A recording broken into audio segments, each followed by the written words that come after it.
nanti panduan umum dari pelaksanaan MMD ya. Ini banyak rangkaian yang harus kita lakukan ya. Nah, ini setelah dari hari ini sosialisasi di fakultas, harapan kita nanti segera mendapatkan DPL dari program studi dan kemudian kita sosialisasi lagi, kemudian kita ke gubernur dan ke provinsi ya. Kemudian koordinasi lagi dengan pihak dari Pangdam ini, dari Danren yang nanti akan mendampingi mahasiswa MMD di desa-desa yang ada di kawasan Malang sampai Banyuwangi. Berikutnya saya sampaikan terima kasih pada Pak Jarwo CS ini yang telah mempersiapkan detail-detail spesifikasi dari MMD ini. Banyak perubahan ya dari KKN yang reguler menuju pada MMD ini yang nanti diharapkan akan menjawab tentang SDGs yang sangat diperlukan pada pembangunan zaman sekarang. Nah, demikian kami sampaikan dan dengan ucap Bismillahirrahmanirrahim maka sosialisasi MMD hari ini kami nyatakan dimulai. Assalamualaikum warahmatullahi wabarakatuh. Terima kasih kami sampaikan kepada Bapak Dr. Insinyur Sisindi Wijana MS. Untuk kesuksesan acara pada hari ini, marilah kita awali acara ini dengan menundukkan kepala sejenak untuk bersama-sama berdoa menurut keyakinan masing-masing. Berdoa disilakan.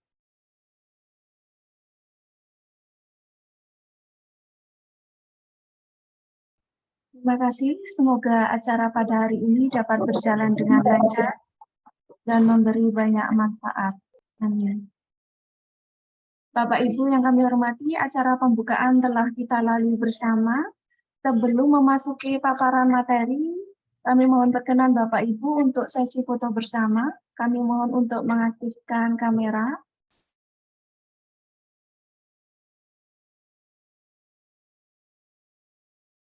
Kami hitung 1, 2, 3. Slide kedua Bapak Ibu, 1, 2, 3. Slide ketiga Bapak Ibu, 1, 2, 3. Terima kasih. Memasuki rangkaian acara selanjutnya akan disampaikan materi sosialisasi mahasiswa membangun desa UB tahun 2023 oleh Ketua Program Mahasiswa Membangun Desa MMD UB tahun 2023. Untuk itu kepada Bapak Dr. Sujarwo SPMP dengan hormat disilakan. Oke, terima kasih Bu Retno. Bismillahirrahmanirrahim. Assalamualaikum warahmatullahi wabarakatuh. Yang saya hormati Ketua LPPM yang dalam hal ini diwakili oleh Pak Singge yang sudah bekerja sangat keras untuk step by step menyiapkan MMD 1000 Desa. Itu dapat sharing dari Pak Rektor Pak Singge. IPB itu 500 desa Pak Singge. Tapi di Sulawesi Barat, di luar Jawa, 500 desa. Kita 1000 di Jawa Timur. Moga-moga ini kemudian nanti membawa manfaat yang baik bagi masyarakat dan kita semuanya. Bapak, Ibu Dekan, Wakil Dekan, KPS, Kadep, Sekretaris Departemen, semuanya yang hadir pada kesempatan hari ini, semoga sehat selalu dan senantiasa mendapatkan kebaikan yang banyak. Bapak Ibu sekalian, MMD mungkin ini saya langsung ke PowerPoint-nya. Mohon nanti diberi masukan kita kalau ada hal-hal yang perlu untuk kita perhatikan lebih jauh. Kami mohon masukan. Ini masih dalam terus kita sempurnakan karena proses ini step by step kita lakukan. Kita melakukan pengembangan program ini step by step, mulai dari persiapan, yaitu elemen penting dari MMD adalah lokus. Kemudian yang kedua setelah lokus adalah mahasiswa dan DPL-nya, termasuk juga penyiapan infrastruktur sistemnya, sistem informasinya. Ini juga sudah kita mulai siapkan dengan baik sehingga nanti mahasiswa bisa lebih clear, termasuk juga website. Nanti mungkin akan sedikit disampaikan oleh Mas Yusron terkait dengan website juga untuk diseminasi informasi-informasi yang kita akan lakukan, termasuk juga aplikasi.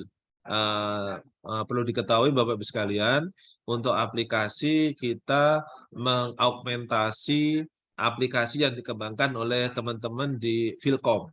Ya, di Philcom sudah mengembangkan aplikasi untuk PKM ini yang kemudian kita gunakan, kita apa itu namanya, augmentasi kapasitasnya menampung kegiatan 1000 desa ini. Baik, Bapak Ibu sekalian, kita mulai step by step di slide saya, bahwa kegiatan pengabdian kepada masyarakat ini merupakan di 1000 desa itu merupakan implementasi dari Undang-Undang Nomor 12 Tahun 2012 tentang perguruan tinggi, bahwa pengabdian kepada masyarakat di perguruan tinggi merupakan kegiatan sivitas akademika dalam mengamalkan dan membudayakan ilmu pengetahuan teknologi untuk memajukan kesejahteraan umum dan mencerdaskan kehidupan bangsa. Ini merupakan wujud nyata kita bagi kontribusi pembangunan secara keseluruhan. Nah, Permendikbud nomor 3, pasal 59 sampai 60 itu memberikan standar bagaimana PKM dilakukan, dan termasuk di dalam Permendikbud nomor 3 ini adalah kewajiban kita mendidik mahasiswa kita untuk mengambil mata kuliah pengabdian kepada masyarakat, selain juga tugas akhir. Ya, jadi ini sehingga menjadi sebuah kewajiban yang kita dalam penyesuaian 2 tahun Permendikbud nomor 22 sehingga tahun 2023 ini kita wajibkan untuk implementasi PKM bagi mahasiswa kita, terutama untuk angkatan 2021. Nah, Pertor 64 juga memberikan penegasan tentang implementasi dari Permendikbud nomor 3 ini yang nanti akan kita dari Forum WD1 dalam proses penyusunan buku pedoman akademik ini menempatkan setelah semester 4 mahasiswa melakukan PKM 4 SKS. Rekognisinya di semester antara Bapak Ibu sekalian. Jadi tidak mengganggu reguler semester, ganjil dan genap. Tapi akan direkognisi, dilaporkan ke PDDikti pada semester antara.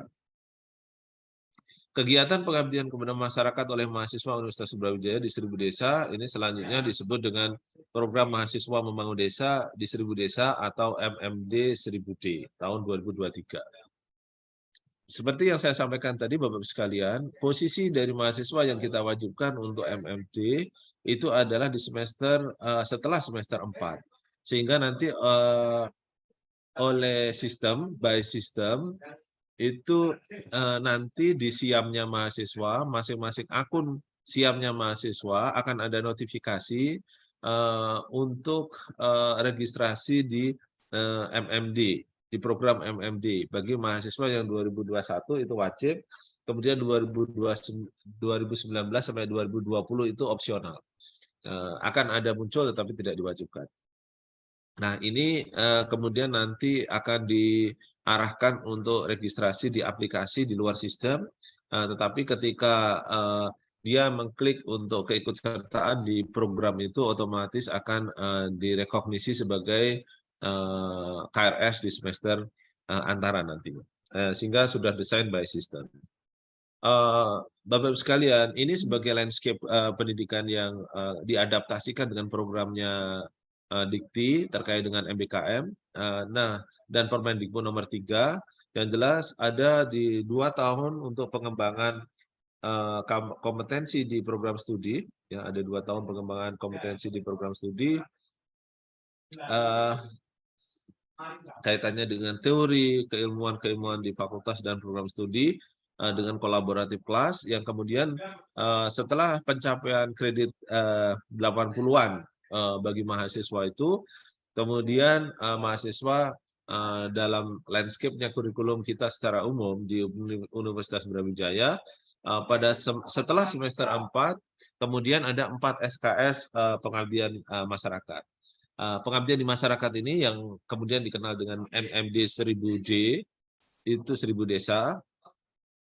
MMD 1000 desa itu ada kalau di tingkat mahasiswa ada registrasi, tahap registrasi, kemudian ada tahap pembekalan. Pembekalan ini juga ada dua, ada pembekalan yang sifatnya umum terkait dengan soft skill, etika, teamwork building, dan lain sebagainya. Itu di Februari, kemudian pengembangan tema, pengembangan program yang tematik, itu nanti di sekitar Maret-April ya, sekitar Maret-April sebelum pelaksanaan di bulan Juni. Nah, pembekalan mahasiswa untuk pengembangan kompetensi ini menjadi sangat kritikal karena mahasiswa di semester 4 mungkin dari sisi teoritis memang sudah dapat, tapi dari bekal untuk applicable sesuatu yang applied nanti di masyarakat tentu masih agak kurang mantap, sehingga kemudian dimantapkan di pembekalan sebelum MMD dilakukan yang sifatnya tematik. Pelaksanaannya MMD sendiri tanggal 26 Juni sampai 6 Agustus 2023. Ya, jadi kenapa kok tanggalnya seperti itu? Kita memperhatikan registrasi mahasiswa Bapak Ibu. Karena mahasiswa registrasi saya agak kurang pasti waktunya, tetapi 6 Agustus adalah waktu yang ideal untuk berakhirnya MMD, sehingga mahasiswa nanti ada space waktu untuk registrasi di semester ganjil. Dan kenapa 26 itu adalah 26 Juni, itu karena setelah semester genap selesai. Nah, kemudian ada pelaporan, ujian, dan grading serta diseminasi. Agustus sampai 12 Oktober, Bapak sekalian. Nah, 12 Oktober, kenapa 12 Oktober? Karena kita berharap penilaian itu selesai, dan kemudian pada saat pelaporan PDDikti, kita bisa melaporkan semester genap dan semester antara nanti di bulan Oktober ketika pelaporan PDDikti. Jadi sehingga ini semuanya bisa berjalan dengan baik, inline dengan jadwal-jadwal yang lain mahasiswa. Nah, Bapak Ibu sekalian, ini saya lanjutkan.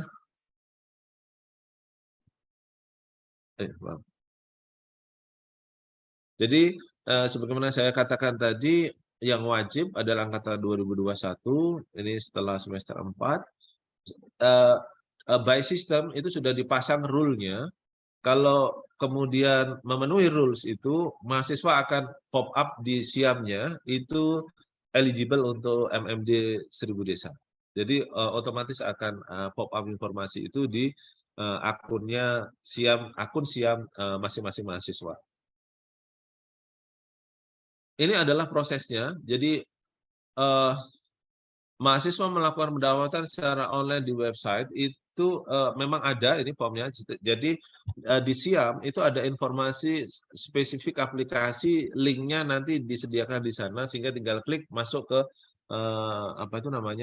registrasi aplikasi di luar SIAKAD. Kita sengaja untuk membuat aplikasi yang independen di luar SIAKAD karena program ini masih awal, sehingga tidak membebani SIAKAD. Nanti suatu saat pasti ketika sudah betul-betul settle bisa embedded memang jika dirasa benefitnya lebih besar. Tapi sementara ini terpisah. Kemudian tapi ini diingat bahwa mahasiswa yang link ini adalah mahasiswa yang memang di SIAM-nya eligible di situ. Jadi mereka yang eligible akan ada link ini, kemudian diklik akan masuk ke aplikasi itu. Kemudian mengunggah berkas, ada beberapa berkas yang nanti akan dipenuhi oleh mahasiswa, keterangan sehat, asuransi, izin orang tua di aplikasi MMD. Kemudian ketika semuanya sudah terkumpul, sekitar tanggal 10-an Februari, insya Allah itu deadline-nya, maka kemudian kita punya list total mahasiswa, baik itu angkatan 2021, 2020 maupun 2019 yang mengambil program MMD ini. Dari total mahasiswa itu nanti kita akan distribusikan ke lokus-lokus yang pada saat ini menuju proses finalisasi 1000 desanya. Nah, kita akan memiliki lokus-lokus 1000 desa, hasil koordinasi teman-teman di LPPM dan pemerintahan kabupaten dan kota. Nah, ini sudah mulai terkumpul, sehingga nanti by system juga akan di-matchingkan mahasiswa itu dengan lokusnya. Ada rule yang kita set, kemudian dengan cara tertentu kemudian akan terklasifikasi kepada lokus-lokus yang sudah ditetapkan tadi dengan kesepakatan kabupaten dan kota. Nah, ada ini sebenarnya tidak inline dalam satu garis sebenarnya, tapi Bapak Ibu sekalian, ini kebetulan kita sertakan juga informasi itu. Nanti akan ada mahasiswa yang berperan sebagai koordinator di level desa, ada yang koordinator di level kecamatan, dan ada yang di level kabupaten. Nah, ini semuanya memiliki fungsinya masing-masing. Nanti kita akan ada seleksi. Pak Yusron juga sudah membuat sebuah mekanisme untuk menangkap mahasiswa-mahasiswa yang potensial untuk menjadi koordinator di masing-masing level. Jadi ada di koordinator desa, koordinator kecamatan, ada koordinator di level kabupaten. Karena jumlahnya banyak, ini menjadi sangat penting. Kemudian selanjutnya setelah ada lokus dan mahasiswanya, kemudian mahasiswa di-matchingkan dengan DPL. Ya, DPL ini dosen pembimbing lapang. Dosen pembimbing lapang di aplikasi ini akan di aplikasi ini DPL, lokus, dan mahasiswa itu berinteraksi. Karena sudah tahu lokusnya, berarti punya potensi untuk bisa berinteraksi dengan desanya. Nah, untuk pengembangan program, DPL di sini memiliki peran, punya otoritas untuk mengembangkan program seperti apa, bersama mahasiswa MMD yang ada di lokusnya itu. Nah, untuk mengembangkan program, nanti kita ada list tema, mungkin 1-40 kalau kurang lebih ya Bapak-Ibu sekalian. Ini listnya masih dalam proses, karena kita ini berjalannya waktu, kita step by step menyelesaikan tahapan itu. Nanti 1-40, sekitar 1-40 akan ada list temanya. Nah, Bapak-Ibu DPL dan mahasiswa akan mengetahui list temanya itu. Kemudian ketika Bapak-Ibu sekalian, DPL dan mahasiswa di lokusnya itu mengetahui kondisi lokusnya, pengembangan programnya kira-kira seperti apa, maka DPL bisa memberi direction kepada mahasiswa di lokus itu untuk kamu pilih tema 3, tema 5, tema 17 misalnya. Ada 3 orang, siapa yang mau ke tema ini. Nah, itu nanti kita sediakan waktunya untuk proses itu bisa berjalan. Tentu setelah Bapak Ibu DPL dan mahasiswa mengenali kondisi lokusnya. Gitu. Oke, setelah pembekalan itu dilakukan, pembekalan ini ada 2 tadi yang saya sampaikan, ada pembekalan yang sifatnya umum, general, etika, teamwork building, dan lain sebagainya. Terus kemudian ada yang sifatnya pengembangan kompetensi tematik tadi, maka kemudian bisa dilaksanakan pelaksanaan dari MMD, gitu ya, di bawah bimbingan DPL. Dan seterusnya sampai kepada grading. Nah, grading siapa yang melakukan? Jadi kalau grading ini dilakukan oleh DPL, dosen pembimbing tema juga bisa memberikan, nanti dikompositkan. Nanti dikompositkan menjadi nilai akhir. Baik, mungkin itu Bapak-Ibu sekalian, ini prosesnya secara umum. Nah, ini ada alokasi desa-desanya. Proses penetapan alokasi Bapak-Ibu sekalian, yang pertama adalah kita tracking kegiatan dosen-dosen kita yang melakukan kegiatan pengabdian di Jawa Timur. Di tracking banyak sekali di Kabupaten Malang, sehingga kemudian Kabupaten Malang sementara ini porsinya paling besar tuh. Ya, di Kabupaten Malang. 275.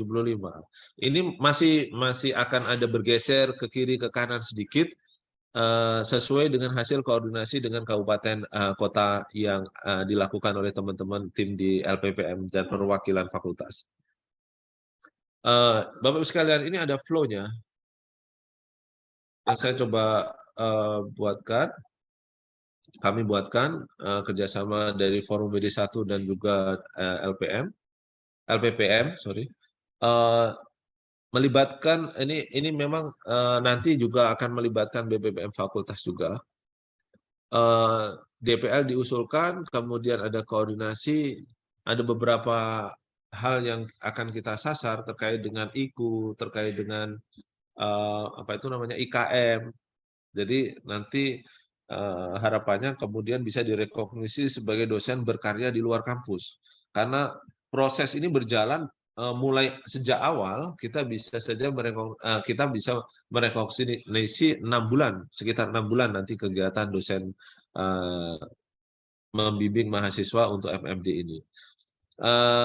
Kemudian bisa juga IKM untuk stakeholder, sehingga nanti akan ada data yang masuk sekitar bulan Juli ataupun Agustus awal itu, yang nanti bisa dimanfaatkan oleh KPS atau fakultas untuk AIM, terutama AIM yang dari stakeholder. Nah, itu akan, wah itu banyak sekali tuh, ya banyak sekali nanti akan masuk. Terus kemudian dari dosen tema, kalau itu DPL jelas ya alurnya nanti mengawal mahasiswa sampai kepada grading. Dosen tema itu kalau kita compare dengan fungsinya dari dosen tema dan DPL itu seperti ini Bapak-Ibu sekalian. Kita asumsikan ada tema I, J, K, dan L, kemudian ada desa D1 sampai D7. Ini sebagai simplifikasi. D1 adalah DPL Desa 1 yang membimbing mahasiswa dengan pembekalan tema I dan tema J. Jadi D1 di sini, ini D1, sebentar saya bisa. Nah, ini D1 yang di D1 ini tema I dan tema J. Tema I dan J. Karena di D1 ini interseksi antara lingkaran I dan lingkaran J. Ini lingkaran tema. Jadi untuk Desa 1 ada 2 tema yang akan diikuti oleh mahasiswa yang ada di lokus Desa 1. Dan demikian. Nah, kalau kita lihat dari sisi tema, pengembang tema atau penyusunan tema, nanti yang akan memberi pembekalan tema, maka pengembangan tema ini kita ambil contoh. Mana ini temanya? Misalnya tema 1, tema I misalnya. Tema I itu berarti nanti akan ada mahasiswa yang mengikuti pembekalan tema I dari Desa 1, Desa 2, Desa 3, Desa 5, dan Desa 7. Ya, karena ini nanti dibutuhkan untuk pengembangan program di Desa D1, D2, D3, D5, dan D7. Jadi memang tema ini kita sediakan optionnya, nanti yang mengikuti akan bervariasi jumlahnya, tergantung kepada kebutuhan di desa. Untuk pengembangan program, dan juga bagaimana DPL mengarahkan pengembangan program itu bagi mahasiswanya, di bawah bimbingannya.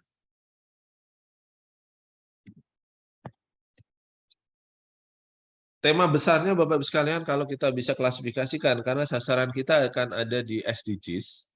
SDGs ini kemudian oleh Kementerian Desa yang menjadi partner dekat kita, selain juga pemberdayaan masyarakat desa, itu 17 itu kemudian dikembangkan menjadi 18. Tapi yang 16 sama 18 sebenarnya adalah breakdown dari 16 ya. Dari SDGs 16. Tidak ada masalah tentang itu.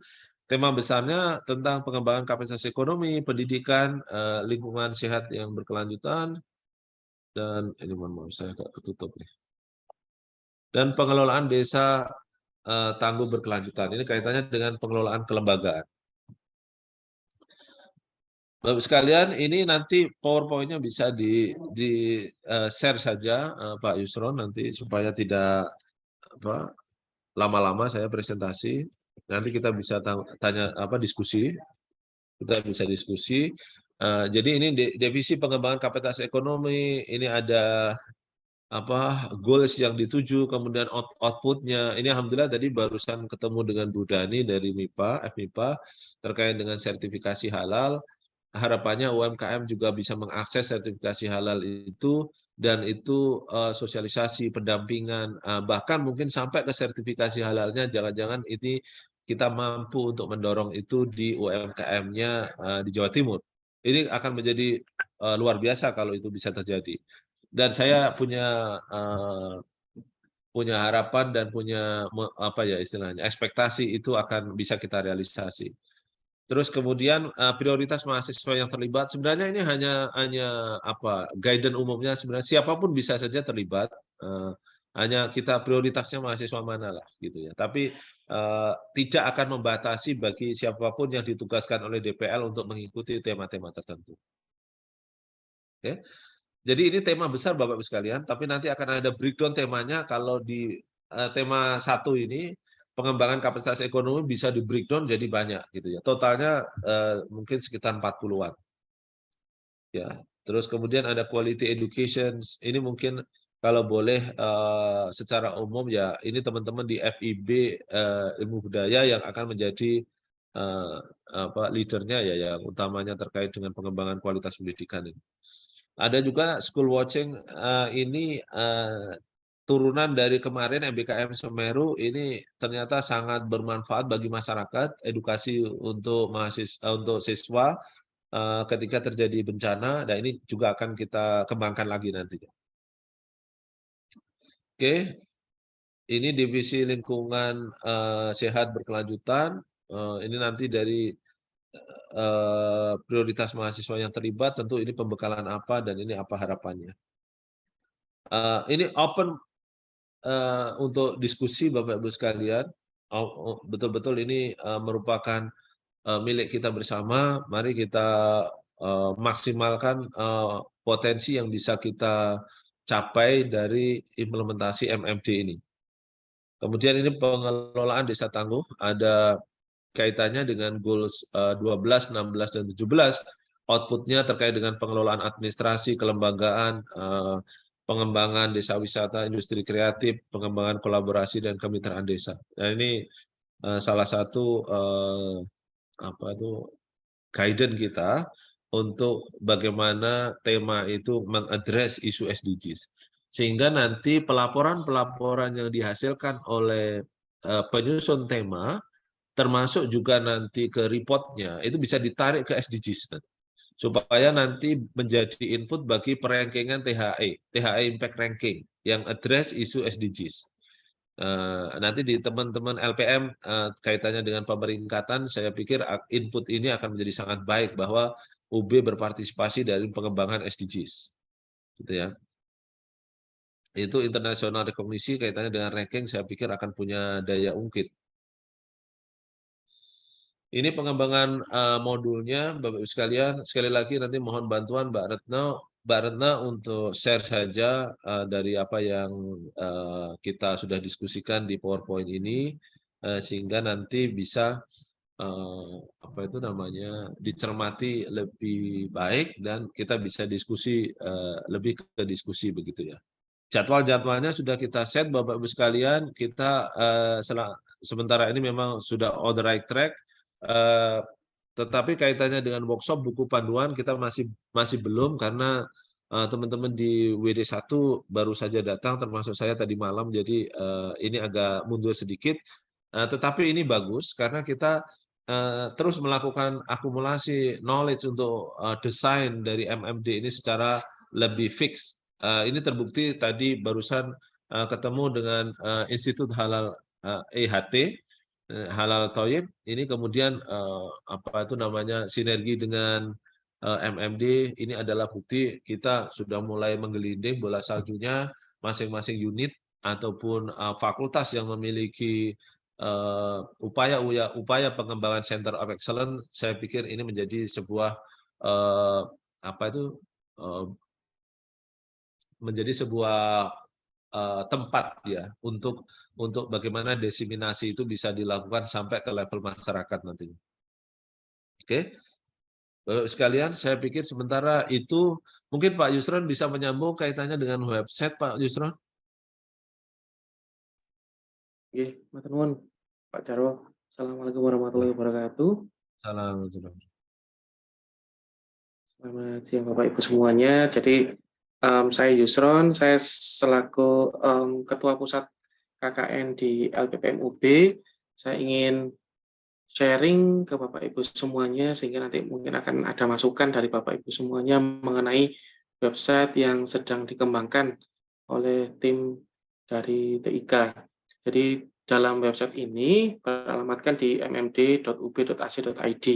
Nah, nanti ini bisa untuk menjadi sebagai informasi awal nih Bapak Ibu semuanya untuk Bapak Ibu baik KPS, kemudian Ketua Departemen, kemudian Forum Modik 1 semuanya untuk digunakan sebagai informasi kepada mahasiswa ataupun nanti sosialisasi ketika akan disampaikan kepada dosen-dosen di departemen ataupun di program studi.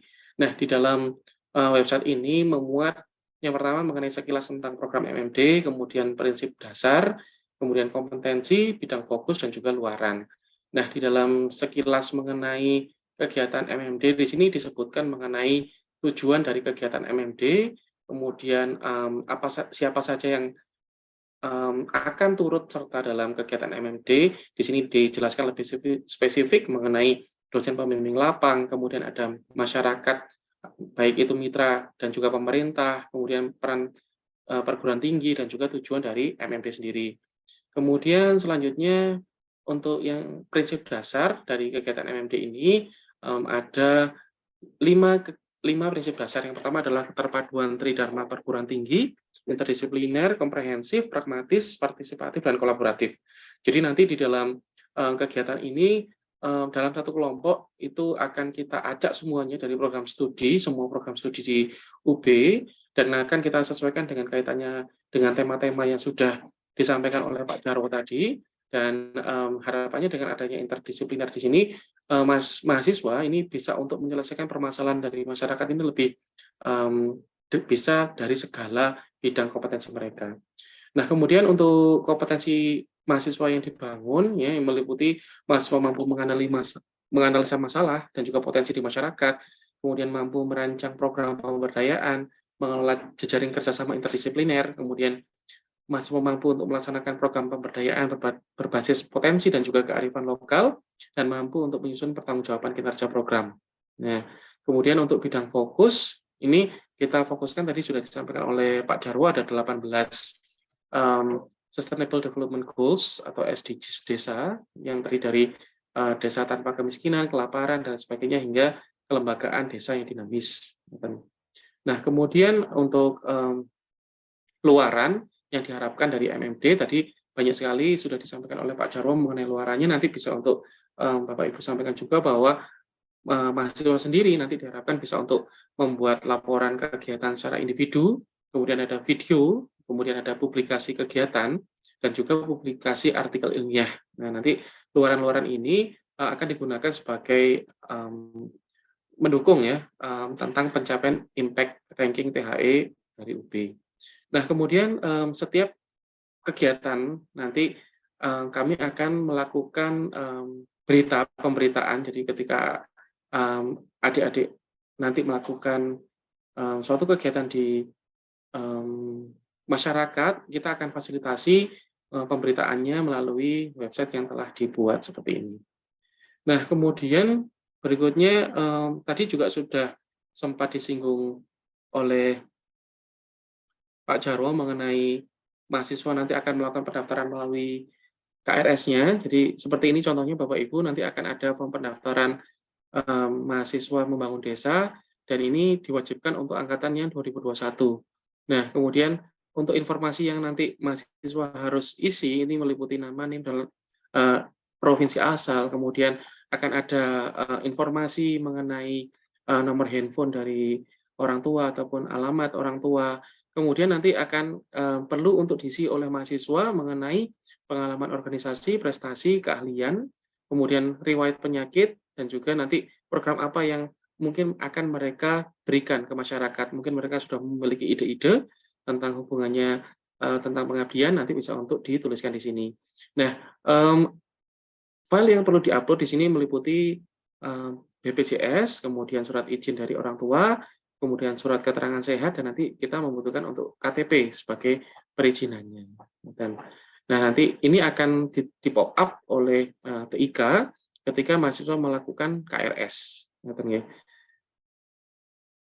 Untuk informasi mengenai web, mungkin seperti itu, Pak, untuk dari PPT dari Pak Jarwo, sudah kami kirimkan melalui chat juga, Bapak Ibu.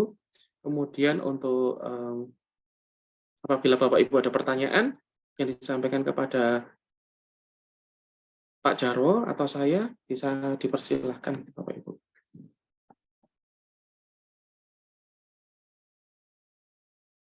Langsung saja, Pak Jarwo, ini ada pertanyaan untuk di kolom chat. Ada Pak Suseno tanya, Siap, untuk Pak. mahasiswa vokasi kami ada 2 program studi. D4, Pak. Yang D4. Monggo, Pak, bisa disampaikan langsung. Oh, nggih. Nggih, matur nuwun, Pak Yusron. Iya, Pak Ji. Assalamualaikum warahmatullahi wabarakatuh. Waalaikumsalam. Nuwun, Pak Jarwo. Moga-moga ini berlangsung lancar dan maksimal ya untuk membangun desa. Ini Pak, ini kami kan untuk peserta MMD ini kan ada 2 program studi yang D4, Pak, yang memang kita sudah ada mata kuliah pengabdian masyarakat kepada masyarakat. Nah, kami selama ini ada kegiatan-kegiatan pengabdian masyarakat itu banyak anak-anak yang bantu untuk branding desa, kemudian digital marketing dan sebagainya. Nah, kira-kira Pak dari tema tadi untuk vokasi ke mana Pak nanti untuk pengelompokannya untuk tema. Matur nuwun Pak Jarwo. Nggih, matur nuwun Pak Seno. Mas Yusron langsung kah? Monggo Pak Jarwo bisa langsung dijawab. Oke, terima kasih Pak Seno. Jadi ini masih dalam proses suratnya. Kita akan meluncurkan selain DPL, dosen pembimbing lapang itu dengan kuotanya itu kita ada suratnya ke masing-masing fakultas. Mohon untuk bisa dibantu diselesaikan secepatnya. Syukur tanggal 23 sebagaimana deadline bisa dipenuhi. Kemudian akan kita luncurkan lagi setelah itu adalah permintaan untuk pengembangan tema per fakultas. Jadi nanti termasuk vokasi akan kita minta ada 2 tema. Nah, tema ini nanti setelah disampaikan temanya apa, nanti kita masih dalam proses untuk bagaimana mendapatkan ini ya, kita masih diskusi-diskusi dengan Pak Direktur Layanan Akademik. Syukur mendapat support dana untuk pengembangan modul berbasis tema itu. Pengembangan modulnya itu nanti untuk pembekalan mahasiswa.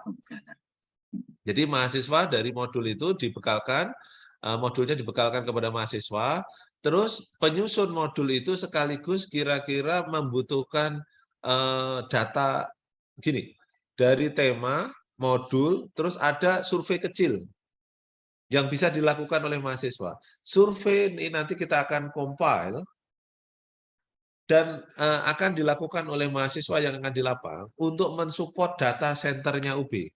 Data center UB itu nanti akan mengagregasi seluruh survei di 1000 desa dan bisa digunakan untuk dosen yang misalnya ingin publikasi menggunakan data itu. Semacam IFLS-nya UB. Jadi IFLS survei rumah tangganya UB begitu kan. Sehingga nanti yang mau publikasi apapun itu bisa mengambil data itu. Ribuan data nanti Pak Suseno. Harapannya seperti itu. Jadi sekali lagi kaitannya dengan tema, nanti kita akan luncurkan surat ke fakultas untuk support 2 tema, kemudian kita akan compile di pengelola untuk kita harmonisasi. Nanti ketika sudah clear, kemudian itu dikembangkan modulnya, modul plus surveinya, survei lapangnya. Sehingga nanti dari akumulasi survei-survei itu kita arrange menjadi kuesioner, bisa dilakukan oleh mahasiswa ketika di lapang itu di hari-hari terakhirnya, dan kemudian akan ada aliran data ke data centernya UB dari hasil MMD. Kita bisa bayangkan kalau setiap tahun kita lakukan itu, Ya. wah itu luar biasa. Ya, terima kasih. Mungkin itu Pak Zeno. Iya, matur nuwun, Pak. Oke, dipersilakan kepada Bapak Ibu yang lain yang ingin bertanya, bisa untuk raise hand ataupun bisa untuk mengetikkan di kolom chat. Izin bertanya, Pak. Monggo, silakan Bu.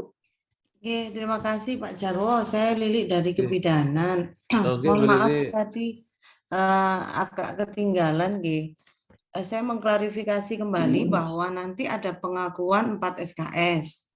Oke. Nah, berarti mahasiswa ini akan mengambil istilahnya 4 SKS itu kami yang akan merekognisi ke mata kuliah tertentu yang ada di PS kami, itu pertama. Ataukah kan kalau selama ini ketika kita KRS-an kan dimasukkan ya Pak. Berarti apakah nanti mahasiswa yang akan ikut misalnya masuk tertarik itu, berarti kita menyediakan rumah untuk 4 mata kuliah ini, gitu gitu Pak. Itu 2 pertanyaan itu. Kemudian tapi tetap yang ketiga berarti tetap ada batasan bahwa SKS yang akan diambil oleh adik-adik adalah 24. Kalau misalnya kami memfasilitasi ada tambahan yang 4 SKS menikah. Mungkin itu dulu Pak Jarwo. Ya. Siap. Berarti ini bukan konsepnya MBKM yang harus mengambil 20 bukan, kan gitu bukan, Pak? Bukan, Bu. Bukan. Nah, nggih, berarti itu mungkin. Makasih Pak Jarwo. Langsung Pak Yusron ya. Monggo Pak Jarwo.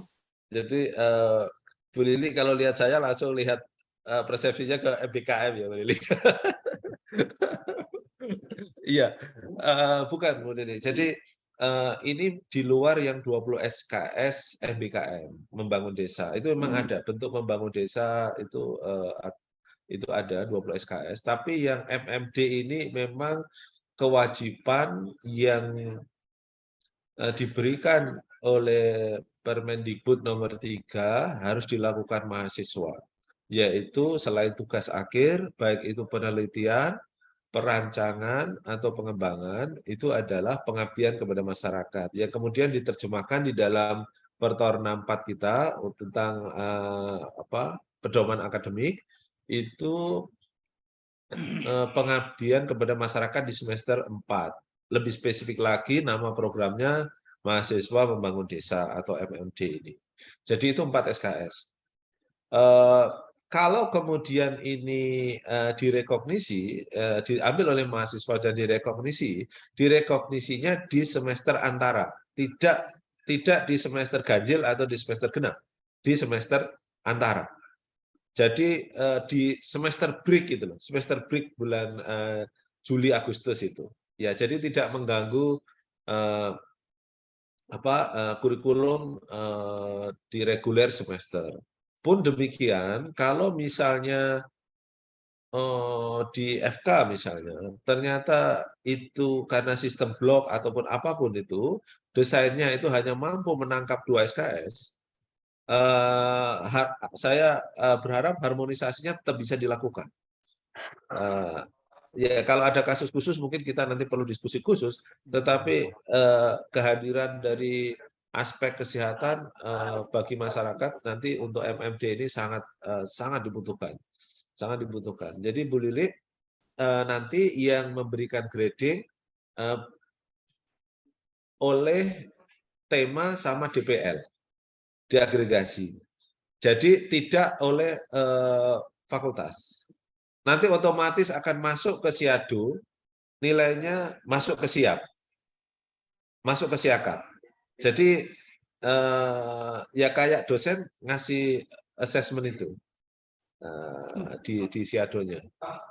Mungkin berarti mahasiswa tidak perlu mengambil KRS-an gitu apa? Karena ini sudah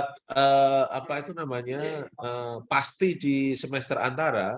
Ketika dia mengeksekusi, meregister NIM-nya dia untuk MMD, otomatis dia akan terrekognisi di semester antara. Oh, Terus gitu. kemudian kode mata kuliahnya adalah UBU 60005, 6005. UBU 6005 itu pengabdian kepada masyarakat. Kalau kemudian ada request tertentu kaitannya dengan kompatibilitas kurikulumnya, itu kita bisa komunikasikan untuk ada diskresi pengecualian nanti di sistem. Gitu, Bu Gitu. Lili. Berarti Ya, request nama mata kuliahnya bisa gitu kan ya Pak ya? iya, Kalau iya. cocok kepada Ya, oh iya iya iya, Pak. tetapi untuk yang 4 SKS sebaiknya seluruh fakultas menggunakan kode yang sama yaitu UBU 60005. Oh gitu. Supaya tidak meng-create mata kuliah sendiri-sendiri per fakultas, Bu.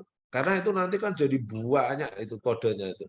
Nanti apa ya? Nggak logis. Jadi dia muncul satu PS bisa 200 mata kuliah gitu akhirnya nanti munculnya. Kan nggak baik. Karena itu sebenarnya mata kuliah yang dikelola wajib universitas, maka sebaiknya kodenya kode universitas. Oh gitu. Pak Jarwo, Ya. mungkin itu Dokter Diki juga mau bertanya, tapi sebentar dokter, nggak saya lanjutkan. Siap. Terus Pak, itu kan di semester antara. Tapi masalahnya kalau mahasiswa kami ini ada mata kuliah yang nggak lulus kan, dan mata kuliah itu bukan mata kuliah praktek kan berarti tidak bisa mengambil tersebut. Itu Pak Jarwo. Terus yang kedua, di FK itu sebenarnya ada kita ada mata kuliah wajib PKNM semester 7. Itu juga aktivitas di komunitas.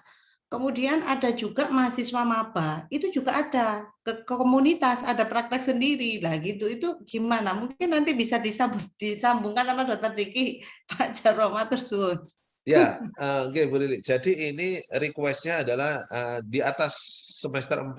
Setelah selesai semester 4. Kalau nanti untuk diberikan di maba nggak kompatibel nanti dengan program ini. Ya, jadi ini yang sudah belajar di kampus minimal 2 tahun. Ya, jadi itu seperti itu. Nah, Oh, kalau kemudian mengambil MMD, berarti by system dia akan di reject untuk mengulang untuk mata mengambil kuliah. SKS di semester antara. Kita by system sudah dibuat rules-nya, karena tidak mungkin dia melakukan MMD sekaligus dia kuliah. Itu tidak mungkin. Karena dia ada di desa dan di situ ada aktivitas yang penuh, maka kemudian untuk semester 4 ini kita tidak ada ruang untuk semester pendek di semester 4. Oh gitu ya Pak. Lah terus Ya. gimana ini kalau berarti kan wajib tadi ya Pak Jarwo ya? Kenapa? Nanti dibicarakan lah Bu, kalau memang ada Iya iya concern Pak, yang mungkin sepertinya harus memberatkan. Ya. beda nggih, karena kalau di Iya. kami memang kita mahasiswa itu tidak boleh ada nilai E. Jadi Ya. memang nggak ada nilai E dan nilai D, sehingga semua minimal harus C. Makanya kesempatan adik-adik untuk perbaikan adalah mengandalkan di semester antara gitu. Mungkin yang untuk kesehatan bisa Mereka dilakukan harus ikut ujian saja atau harus ikut kelas lagi? ikut kelas Pak, karena kan Ikut kita kelas. nggak bisa tetap engage. Jadi kita memberikan mata perkuliahan kembali gitu. Mungkin bisa dilanjut sama Berapa dokter. minggu? Biasanya berapa minggu Bu Lili? Selama ini mahasiswa kami itu full Pak, 1 bulan ikut semuanya. Oke. Ya, itu masalah itu. Oke. Oke, mungkin dilanjutkan sama Dokter Diki. Oke. Monggo. Oke, saya lanjut Pak Jarwo. Oke, monggo dokter. Oke, saya mewakili Prof. Saifur karena beliau sedang umroh dan mungkin juga mewakili Budi Ajeng sebagai ketua tim PKNM-nya FK, Pak Jarwo. Iya. Ini memang memerlukan pembicaraan lebih lanjut. Kemarin di rapat pimpinan juga sudah saya sampaikan terkait dengan program 1000 Desa ini kepada Pak Dekan dan Wadik 1 kami. Memang untuk nanti farmasi dan kebidanan dan kedokteran ini posisi dari semester antara ini krusial sekali gitu Pak Jarwo. Tidak sama mungkin mungkin di fakultas lain mungkin semester antara dipakai untuk mengakselerasi perkuliahan, tapi kalau kami memperbaiki nilai begitu. Jadi jatah 9 SKS itu saja rasanya kok kayak kurang gitu. Mahasiswa itu sepertinya kurang lah, ini mau dikurangi 4 gitu. Jadi kami mungkin perlu berbicara lebih khusus lagi gitu. Saya berkoordinasi dengan Bu Husnul dan kebetulan sekarang yang pimpinan di FK selama pimpinan yang lain umroh kan Dr. Eriko di Wadek 3, Pak Jarwo. Mungkin nanti kami koordinasi lebih lanjut dengan Pak Jarwo begitu nggih untuk di FK. Karena memang kendala kami di situ Pak Jarwo, dan kalau planning kami memang mau kami integrasikan dengan PKNM yang dilaksanakan oleh mahasiswa semester 7. Ya. Secara aturan sebenarnya juga masih masuk karena kan minimal semester 4. Yeah. Jadi semester 7 ini kami rasa secara keilmuan itu masih masuk lah. Setelah semester 6 itu hampir 80% mata kuliah mereka sudah serap gitu, sehingga mereka bisa untuk berkontribusi. Cuma mungkin timeline-nya ini nanti yang akan menyesuaikan gitu Pak Jarwo. Jadi bukan terkait dengan 1000 desa. Kami sangat support gitu dengan 1000 desa, tapi mungkin nanti kami perlu bicarakan terkait dengan ini secara khusus gitu. Mungkin itu mewakili Bu Emma dan Bu Lili yang hadir di sini, biar nggak bingung. Iya. Ya, terima kasih Dr. Diki. Ya, kami coba untuk meraba-raba sebenarnya kesulitannya di mana, dan saya yakin itu kaitannya dengan scheduling juga ya kayaknya ya Mas Diki ya. Dr. Diki ya. Jadi kalau kemudian kita nanti diskusikan secara lebih khusus, karena memang model pembelajaran di kedokteran kan atau yang sejenis kan agak berbeda dengan di kami ya. Ada semester antara, dan sequencing-nya itu tidak terlalu, walaupun itu penting, tapi selama mahasiswa sudah mengikuti requirement itu tidak terlalu mandatori begitu. Nah, kalau kemudian itu menjadi concern di kesehatan, di ilmu kesehatan, maka nanti semester 7 saya pikir justru malah sangat baik untuk mensupport MMD ini. Nah, terkait dengan penjadwalannya kita nanti bisa komunikasikan. Karena ini kan juga khusus, tidak setiap hari harus stay di sana. Tidak setiap hari stay di sana, sehingga nanti program-program pengembangan terkait dengan kesehatan juga bisa disesuaikan. Saya pikir begitu, Dr. Diki. Nggih, matur nuwun Pak Jarwo. Ya, sama-sama. Baik, Bapak Ibu, apabila masih ada yang ingin bertanya, bisa untuk raise hand atau mengetikkan di kolom chat.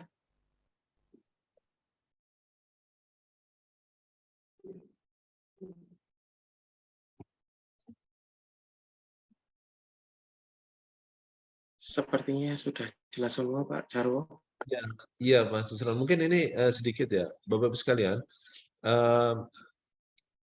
Ada pusat studi yang kebumian dan kebencanaan. Kita nanti secara khusus akan request untuk memberikan pembekalan kepada mahasiswa, terutama untuk tanggap bencana seperti apa. Terus kemudian Bu Dani di Institut Halalan Thayyibah, Halal Thayyib atau Halal Thayyibah, saya IHT lah begitu ya, Institut Halal, itu sudah komunikasi dengan kami, dan kami sangat menyambut dengan baik untuk disinergikan programnya, sehingga nanti siapa tahu kita bisa mendorong untuk sertifikasi halal dari produk UMKM, bisa posting itu, sehingga kontribusi dari MMD bisa kelihatan begitu. Nah, bisa kelihatan begitu. Sehingga kalau ada ide-ide yang lain yang bisa disinergikan dengan kami, Terdengar Bumi, Pak Tibiani sudah dengan kita, inline dengan kita, bahkan kemudian ngefek ke ekspektasi yang lain, yaitu untuk mengembangkan IKA di kabupaten kota. Itu ada side effect yang lainnya, yang positif dari kegiatan MMD. Dan Bapak-Ibu sekalian, feel free untuk kontak saya jika ada ide-ide yang bisa disumbangkan untuk bagaimana MMD ini bisa lebih optimal lagi. Mungkin itu, terima kasih atas perhatian dan kesempatannya saya menyampaikan di sini. Saya kembalikan ke Pak Yusron dan Bu Retna. Pak Jarwo, kemarin saya masih ada satu pertanyaan Pak. Kalau seandainya kemarin kan dibagikan untuk kesediaan mengirimkan DPL, nggih. Nah, kemudian untuk DPL ini nanti sudah ada proporsinya. Kemudian untuk penempatannya itu seperti apa Pak? Apakah semuanya bisa ditempatkan di seluruh Jawa Timur, ataukah nanti akan ada screening lagi untuk DPL tersebut Pak? Untuk DPL ya, nggih. Jadi DPL ini sebenarnya tidak ada persyaratan yang khusus selain memiliki kapasitas untuk membimbing mahasiswa MMD. Jadi memiliki kapasitas untuk membimbing mahasiswa MMD. Saya yakin semuanya punya kapasitas itu sebagai dosen di lingkungan Universitas Brawijaya. Pun demikian, sebelum implementasi dari MMD, kita juga ada koordinasi dengan DPL. Sehingga nanti kita tahu apa peran masing-masing, peran tema seperti apa, peran mahasiswa di lokus seperti apa, peran koordinator mahasiswa seperti apa, peran mitra seperti apa. Itu hopefully semuanya bisa clear sehingga MMD ini bisa berjalan dengan baik. Sekali lagi, DPL tidak punya syarat-syarat apapun, kecuali dosen di lingkungan Universitas Brawijaya. Kemudian kalau masalah penempatan, kita juga menyarankan, mohon maaf, tadi malam baru pulangnya agak bindeng suara. Kami menyarankan bahwa kami memprioritaskan bahwa DPL itu adalah dosen yang memiliki pengetahuan tentang lokus yang akan dikembangkan program bersama dengan mahasiswa. Jadi kalau misalnya saya dari Nganjuk, mungkin di Nganjuk dan lain sebagainya. Tapi itu pun masih sangat fleksibel, itu hanya sebuah upaya untuk mereduksi atau untuk meningkatkan efektivitas dari kerja MMD atau program efektivitas program dari MMD. Ketika sudah kenal sebelumnya, maka itu jauh lebih efektif untuk pengembangan program. Mungkin kalau ada sesuatu bisa ditambahkan, Mas Yusron atau Pak Singgi, monggo. Pak Jarwo, ada pertanyaan lain Pak. Ini untuk dari kolom chat ini dari Pak Abidin sama Bu Handayu. Jadi apakah MMD ini sama dengan KKN Pak? Kemudian memastikan lagi di sini apabila mahasiswa angkatan 2021 ini kan diwajibkan mengambil MMD Pak. Apakah diperbolehkan bagi mahasiswa angkatan 2021 untuk memilih ikut MMD atau KKN tematik atau KKN model lain Pak? Mungkin kalau sendiri di fakultasnya ada KKN yang lain gitu, apakah bisa Pak? Ya, jadi ini memang fasilitasi dari universitas untuk menguatkan, mengaugmentasi peran dari Universitas Brawijaya kepada masyarakat. Dukungan dari masing-masing fakultas sangat dibutuhkan untuk kita bersama-sama. Kalau kemudian mahasiswa itu ikut program yang lainnya, itu kita tidak bisa melarang karena itu keputusan ada di tangan mahasiswa dan masing-masing fakultas. Nah, cuma nanti karena di Permendikbud nomor 3 itu syarat wajib dari peraturan Kementerian Dikti itu adalah tugas akhir dan pengabdian kepada masyarakat, maka itu akan menjadi constraint untuk kelulusan mahasiswa. Nah, sehingga selama kemudian nanti KKNT atau KKN model apapun yang kemudian direkognisi sebagai syarat wajib, karena di buku pedoman Pertor 64 itu pedoman akademik itu jelas pengabdian kepada masyarakat itu wajib bagi mahasiswa. Kalau nggak salah UPU 60005. Itu kalau kemudian kita patuh terhadap aturan itu, maka kemudian rekognisinya akan mengalir kepada UPU 60005 itu untuk menjadi syarat kelulusan dari mahasiswa implementasi Permendikbud nomor 3 tahun 2020. Jadi saya tidak bisa mengatakan itu dilarang karena Saya nggak boleh mengatakan itu. Tapi yang jelas Pak Rektor encourage untuk MMD ini bisa disukseskan oleh semua fakultas. Saya nggak bisa mengatakan itu dilarang. Terima kasih Mas Isra. Nggih, matur nuwun sangat. Mungkin ada tambahan dari Pak Singgih, Pak. Oke, jadi begini Bapak Ibu, untuk DPL itu sebetulnya tidak ada syarat khusus. Nah, sehingga semua sebetulnya bisa. Hanya yang perlu dipertimbangkan bagi dosen muda khususnya, kalau dia mau sebagai DPL itu banyak manfaat sebetulnya. Nanti wawasan ini kolaborasi antar fakultas bidang ilmu itu akan menjadi bagus, sehingga kemampuan kalau penelitian action research itu akan lebih bagus karena dia bisa melihat di lapangan tadi. Nah, bagi mereka juga perlu diingat bahwa sekarang kan untuk perbaikan sistem ini kan betul-betul pengabdian dan penelitian itu harus ada ya. Oleh sebab itu kalau ikut belajar dari DPL-MD maka dia akan berkembang. Bahkan tidak hanya proposal pengabdian yang fakultas yang kecil, dia bisa juga nanti melihat di lapangan, bisa join kira-kira dengan fakultas lain bagaimana memprogram MF, bagaimana DM, ya karena DM sekarang juga nanti akan segera minggu depan sosialisasi itu juga ada 2. Ada yang reguler itu untuk pemula dan yang pengembangan kemitraan itu semi kayak MF itu nanti untuk mereka yang sudah dapat 3 kali sebagai ketua itu ke sana. Jadi cepat atau lambat memang universitas nanti akan memfasilitasi dana, memfasilitasi kegiatan-kegiatan untuk mengembangkan kemampuan penelitian action research dan juga pengabdian pada masyarakat. Jadi melihatnya situ. Nah, kalau bagi mereka yang biasa di lapang, kalau kita kan desa itu kadang-kadang tempat rekreasi juga, tempat healing bagi mereka yang manula, nanti ada pariwisata, ada kuliner khas daerah, itu sebetulnya inspirasi yang luar biasa untuk pendidikan dan kemampuan kewirausahaan itu sebetulnya. Ya, itu nanti bisa diperkaya nanti waktu memberi kuliah itu wawasannya akan semakin bagus. Jadi tidak ada ruginya sebetulnya kalau mengikuti MMD, ya mumpung ini Pak Rektor ini universitas ini betul-betul fokus dan concern memfasilitasi dosen muda dengan dana yang tentunya memang ini tahun pertama segitu, insya Allah nanti tahun kedua akan semakin besar. Jadi itu yang bisa saya sampaikan. Terima kasih Pak Yusron dan Pak Jarwo.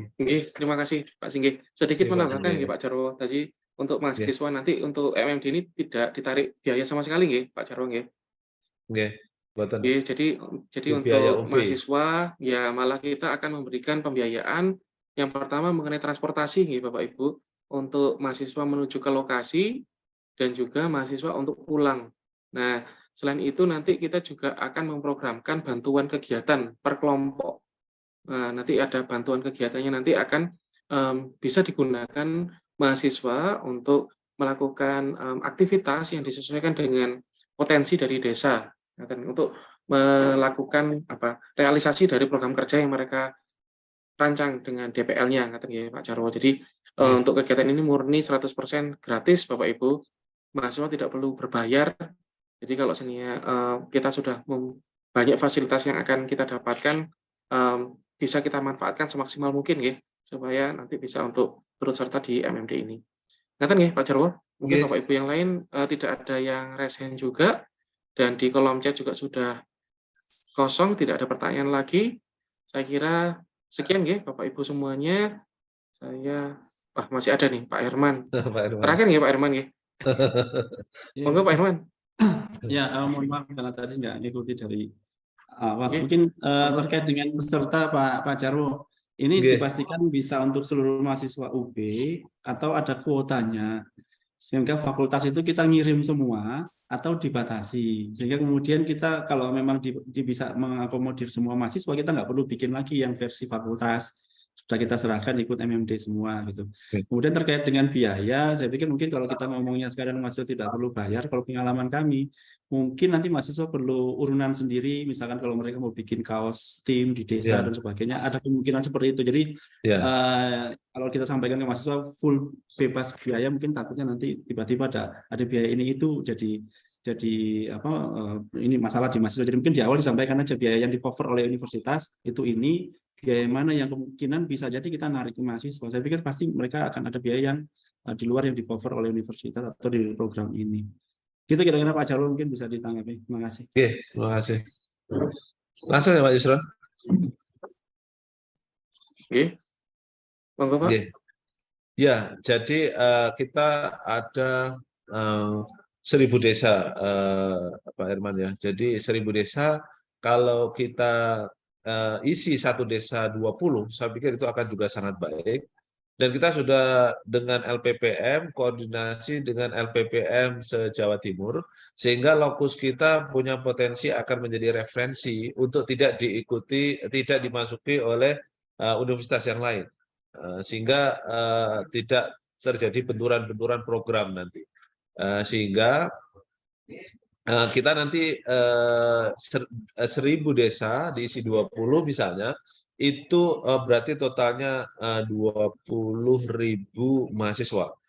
Kondisi sekarang satu angkatan sekitar 14.700-an. Jadi kalau semua fakultas itu masuk ke program MMD, saya pikir masih oke. Ditambah misalnya angkatan 2019-2020 yang masih belum pengabdian dan mau ikut, itu insya Allah masih punya space untuk kita cover di situ. Insya Allah seperti itu Pak Irfan.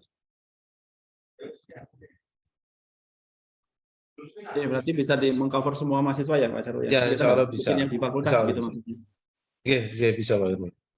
Ya, Oke Pak Herman, tadi juga menambahkan Pak, jadi untuk yang ditanggung mahasiswa itu nanti penginapan ya Pak, untuk tempat tinggal mereka sendiri, dan juga biaya mereka makan, seperti contohnya mereka kalau kos itu berarti kan mereka harus makan sendiri dan biaya sendiri ya Pak Herman ya. Itu mereka harus menanggung sendiri gitu. Ya, untuk silakan kosnya Bapak berarti masih bayar sendiri ya Pak, bukan ditanggung. Mboten. Jadi untuk kos dan makan itu nanti akan diserahkan kepada masing-masing mahasiswa sendiri. Gitu. Nah, ini mungkin melanjutkan sedikit ya kalau boleh. Karena pengalaman kami kemarin, ada beberapa desa itu yang warga desanya itu sudah paham model-model KKN ini, sehingga mereka itu menyewakan rumahnya itu dengan biaya yang relatif lebih mahal gitu. Dan dia kompakan gitu, satu desa itu semua biayanya sekian gitu. Sementara kalau di-compare dengan desa yang lain lebih murah gitu. Nah, kalau bisa ini nanti tim MMD yang melakukan negosiasi, menentukan biayanya berapa, sehingga ketika kita menyampaikan ke mahasiswa itu fix gitu. Jangan ada yang desa ini lebih murah daripada desa yang lain gitu. Karena pengalaman kami kemarin ada desa yang dia pasang harga sekian gitu. Akhirnya ada mahasiswa yang keterima desa itu dia keberatan kalau membayarnya sekian, karena kok jadi lebih banyak daripada saya kos di Malang gitu. Nah, itu mungkin perlu diantisipasi juga kalau memang itu masih dibiayai sendiri oleh mahasiswa. Karena tadi saya pikir tadi disampaikan kalau mahasiswa tidak perlu membayar gitu ya. Berarti yang tidak dibayar itu kan apa gitu? Yang di cover universitas adalah mungkin biaya pengiriman, biaya penjemputan gitu ya. Apalagi, nah itu mungkin yang nanti disampaikan supaya clear mana yang memang harus tetap dibiayai oleh mahasiswa.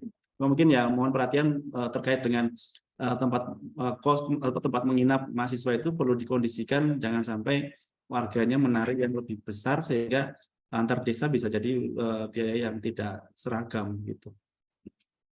Itu aja mungkin, makasih. Oke, terima kasih Pak masukannya.